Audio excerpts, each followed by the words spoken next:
We're looking at the Halo Comic Evolved campaign involved Roundtable reveal of PS5. There's no way they'd play it. There's no way that Halo's on PS5. It's been a PlayStation exclusive for years. I mean, surely not. Anyway, the link to the video down the description. Link to the description will be down the link to the video down the description below. Let's get into this. Surely not. Surely not. I mean, the graphics look sick.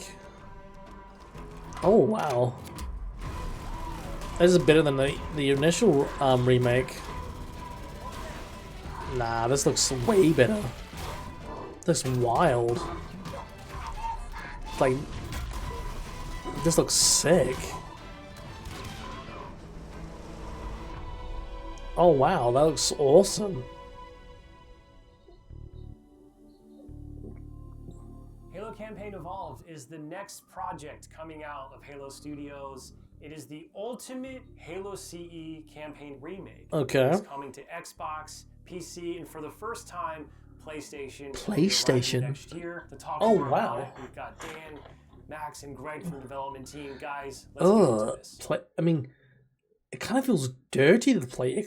God, it actually feels kind of dirty. Why does it feel dirty that Halo's coming out on PS5? I mean, I don't know. I don't know how to feel about that, to be honest. I mean, it's been an Xbox exclusive for years, and now it's coming to PlayStation. I don't know how I feel about that, to be honest. Why is this the right game for right now? We did this work on Halo Anniversary. I felt like there were certain things that were left unsaid. There were certain things that we weren't able to achieve at that time. There were certain things we weren't able to do. It's a great time to revisit Combat Evolved for new players, for established Halo players, maybe even for old friends playing on different hardware today, to allow them to play together and enjoy the franchise together again. Going back to the Halo ring again for the first time. For the first time is really important, and for them to be surprised by new content and New feel content. excited again about exploring the ring world. Okay. Players, this is the right time for you to jump in. Think of this as your introduction into this huge franchise we've been building for the past 25 years. Okay. I'm curious how you're going to focus on capturing the essence of the original, knowing that you need to evolve to kind of move the experience forward. Yeah, from design, we don't take that lightly at all. Whenever we make a change, the number one thing was to be true to the original game. For every Fair one of enough. those topics that comes up, there's someone who is incredibly passionate on the other side saying we can, like, that is sacred. We do not move that crate. It's really about looking across, what we've learned over the years, what technology we've built, and how we can tie that back into this experience. Okay. So in this game, up to 4 people can play the campaign together. Oh, that's kinda regardless of cool. Which platform they're on. And then we're kicking it old school. We can play 2-player co-op on consoles, on the couch together, just like we did back in the original.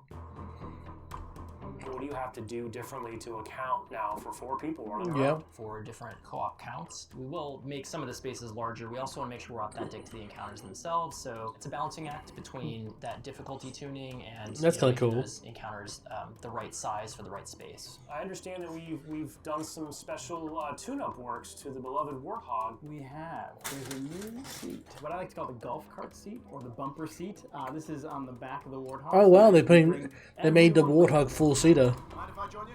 Let's talk a little bit about one of my favorite aspects of the Halo franchise. What is the skull?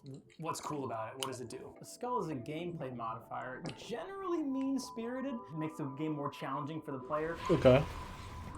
The combination of pairing of these different skulls and how that's going to create that new gameplay experience. Huge amount of replay options for folks. I love the replayability that skulls bring to a campaign. It is almost endless. I mean, it's like dozens of skulls this time. the skulls are literally like Had in a Halo game. Are you a lasso the guy? skull. I think you yourself told me that you don't think anyone would ever be able to complete this game with legendary all skulls on. I don't think so. I mean, there's a lot. And so if you can do a true legendary all skulls on run, let us know.